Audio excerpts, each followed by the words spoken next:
আমরা যারা গ্রাম ছেড়ে শহরে এসে বসবাস শুরু করি, আমাদের এই শহরে কিন্তু ইট পাথর ছাড়া আর কিছুই নেই। আর যারা সারাক্ষণ বাসায় থাকি তাদের তো চার দেয়ালের মাঝে বন্দি থাকতে হয়। এই বাসাবাড়িতে যদি আমরা কিছু গাছ লাগাই তাহলে এই গাছগুলোর কিন্তু বেশ উপকারী দিক রয়েছে। আসসালামু আলাইকুম। বাসাবাড়িতে গাছ থাকলে সবথেকে বেশি যেটা উপকারী জিনিস হয় সেটা হচ্ছে সময়ের অপচয়। সময়ের অপচয় কিন্তু একদমই হয় না।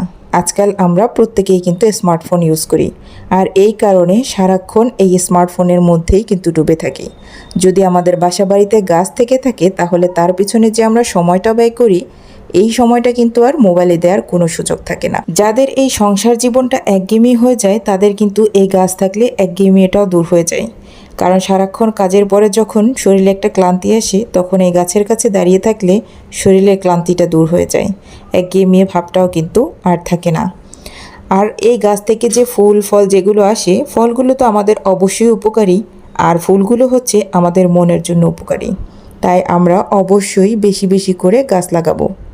এরপরে আর একটা উপকারী দিক হচ্ছে কি জানেন, আমরা যারা পুরনো বাগানিরা আছি এদের কাছে এত পরিমাণে বীজ থাকে, চারা থাকে, যখন কেউ এগুলো আমাদের কাছ থেকে নিতে চায় তাদেরকে দিলে যে মনে একটা প্রশান্তি কাজ করে, সেটা কিন্তু আর কোনো কিছুতেই করে না। আপনার বাসায় যত দামি ফার্নিচারই থাকুক না কেন, সেটা যতটা না সৌন্দর্য বাড়ায় তার থেকে অনেক গুণ বেশি সৌন্দর্য বাড়ায় কিন্তু এই সবুজ গাছ।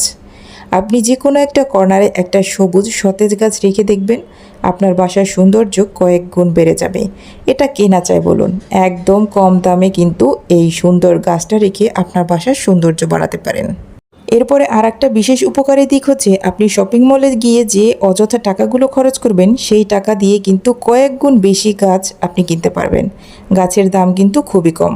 শপিং মলে ঘোরাঘুরির থেকে আপনি যদি নার্সারি থেকে ঘুরে আসেন, ফুল গাছ দেখলে আপনার মনটা যেমন ভালো হয়ে যাবে, ঠিক তেমনি আপনার টাকাটাও সেভ হবে। আমার আজকের ভিডিওটা কেমন লেগেছে অবশ্যই কিন্তু আমাকে কমেন্টস করে জানাবেন। আর যদি ভিডিওটি ভালো লেগে থাকে তাহলে অবশ্যই ভিডিওতে একটি লাইক দিবেন, ভিডিওটি শেয়ার করবেন।